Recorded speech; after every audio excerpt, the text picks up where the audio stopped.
Um curso em milagres, capítulo 3. A percepção inocente. Texto 2. Milagres como percepção verdadeira. Eu tenho declarado que os conceitos básicos a que esse curso se refere não são questões de grau. Certos conceitos fundamentais não podem ser compreendidos em termos de opostos. É impossível conceber luz e escuridão, ou tudo e nada como possibilidades conjuntas. São todos verdadeiros ou todos falsos.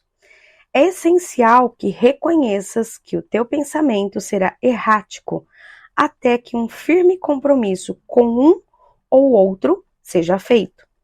Contudo, um firme compromisso com a escuridão ou o nada é impossível.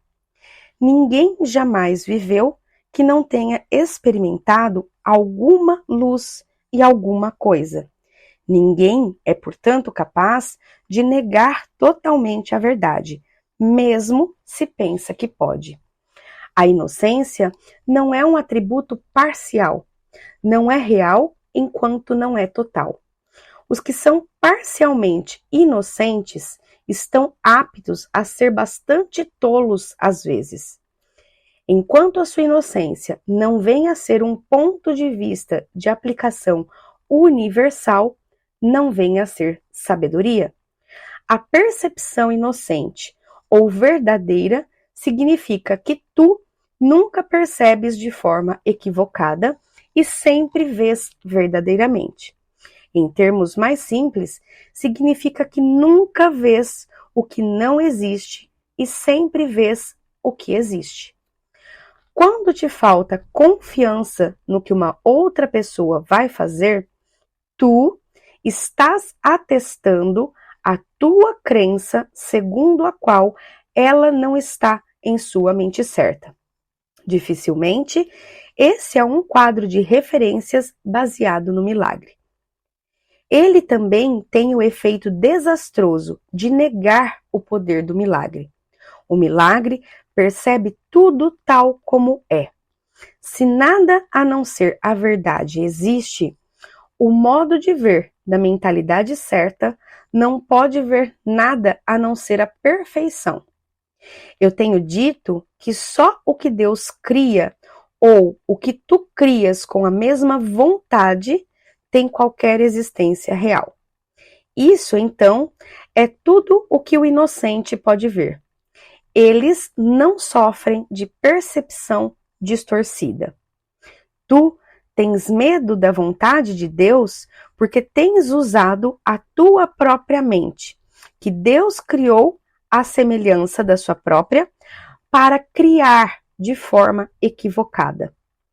A mente só pode criar de forma equivocada quando acredita que não é livre.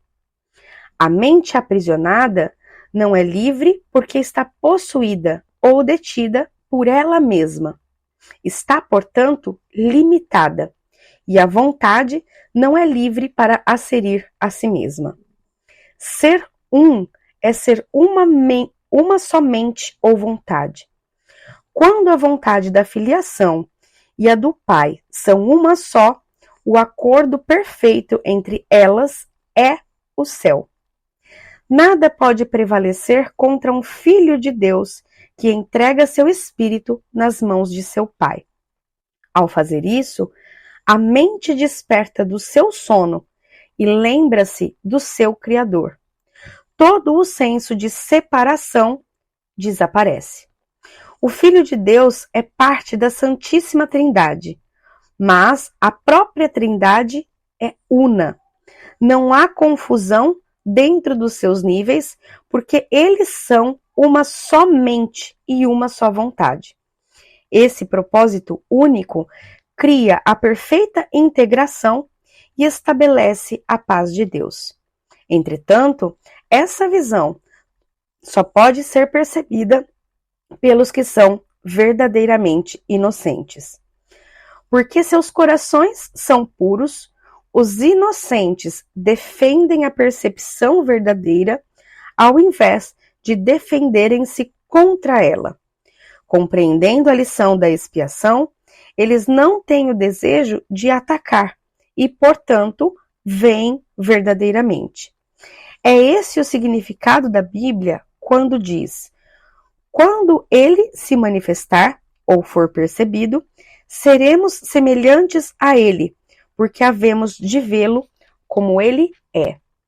O caminho para corrigir distorções é retirar a fé que depositas nelas e investi-las somente no que é verdadeiro.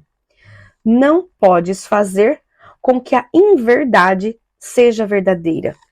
Se estás disposto a aceitar o que é verdadeiro em tudo o que percebes, deixas que isso seja verdadeiro para ti.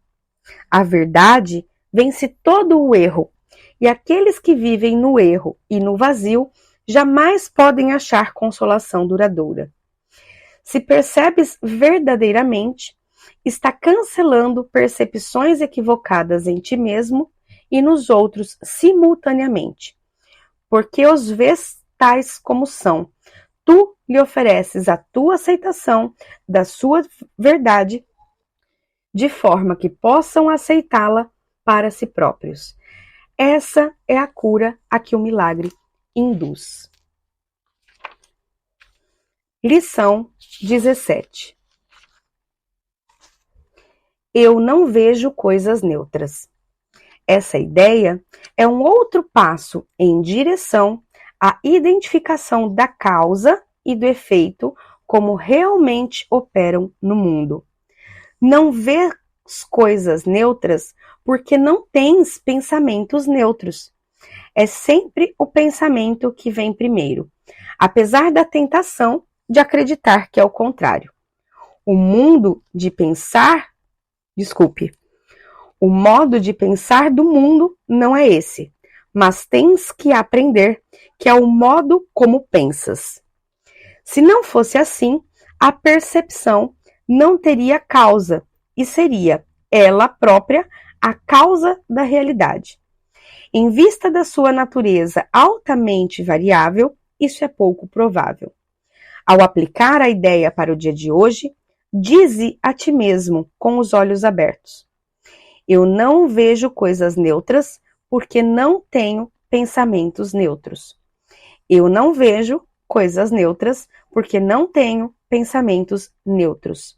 Então, olha à tua volta, descansando o teu olhar em cada coisa que notares durante o tempo suficiente para dizer: eu não vejo um neutro porque os meus pensamentos sobre não são neutros. Por exemplo, poderias dizer: eu não vejo uma parede neutra porque os meus pensamentos sobre paredes não são neutros.